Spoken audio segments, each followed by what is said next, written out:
Raj Kapoor Bollywood show man. Hindi సినిమాపై ఆయనది చెరగని సంతకం.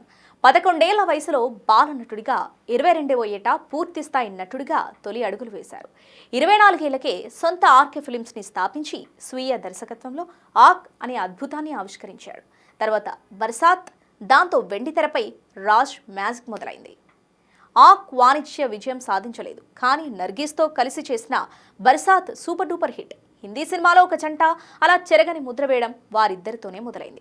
ఆ చిత్రంతోనే టైటిల్ సాంగ్ కాన్సెప్ట్ కూడా వచ్చింది. శంకర్ జైకిషన్ కలయిక కూడా సంగీత ప్రపంచంలో మొదటి ప్రయోగం.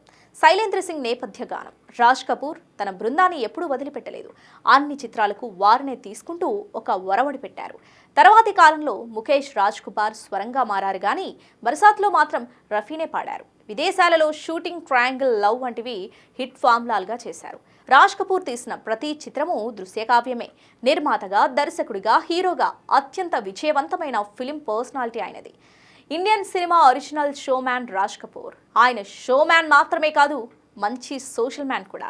తొలి ప్రధాని నెహ్రూ చేపట్టిన విధానాలు, స్వాతంత్ర్య పోరాట స్ఫూర్తికి కొనసాగింపుగా స్వావలంబన బాట ఆయనపై గొప్ప ప్రభావం చూపాయి.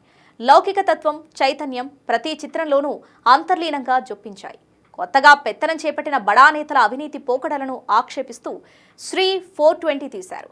జాగ్తే రహోలో అప్పటికే మహానగరమైన కలకత్తాలో పెద్ద అపార్ట్మెంట్లోకి అనుకోకుండా ప్రవేశించిన రైతు చూసే దృశ్యాలను ఆలంబరగా చేసుకుని మొత్తం సమాజ స్వరూపాన్ని కళ్ళకు కట్టారు. రాజ్ కపూర్తో నర్గీస్ చివరిగా కనిపించిన చిత్రం కూడా అదే. హీరోకు సమానంగా నాయకులకు ప్రాధాన్యత ఇవ్వటం రాజ్ స్పెషాలిటీ. దర్శకత్వం వహించింది పట్టుమని 10 సినిమాలే, కానీ ఆయనకు 100 సినిమాలు తీసిన ఖ్యాతిని తెచ్చిపెట్టాయి. ఆయన మనసు పడి తీసిన మేరే నామ్ జోకర్ దారుణంగా పరాజయం తర్వాత రాజ్ పంథా మారింది. బాబీ, ప్రేమ్ రోగ్, సత్యం శివం సుందరం సినిమాల ద్వారా కమర్షియల్ సినిమాకు న్యూ డెఫినేషన్ ఇచ్చారు ఆయన. వృద్ధాప్యంలో దాదాసాహెబ్ ఫాల్కే అందుకుంటూ అస్వస్థతతో ఆసుపత్రి పాలవ్వడం ఆయన ప్రస్థానానికి ఆఖరి ఘట్టం. ఇప్పుడు ఆయన శత జయంతి వేడుకల్లో దేశం ఆయన చిత్రాల ప్రదర్శనతో నివాళి అర్పిస్తోంది.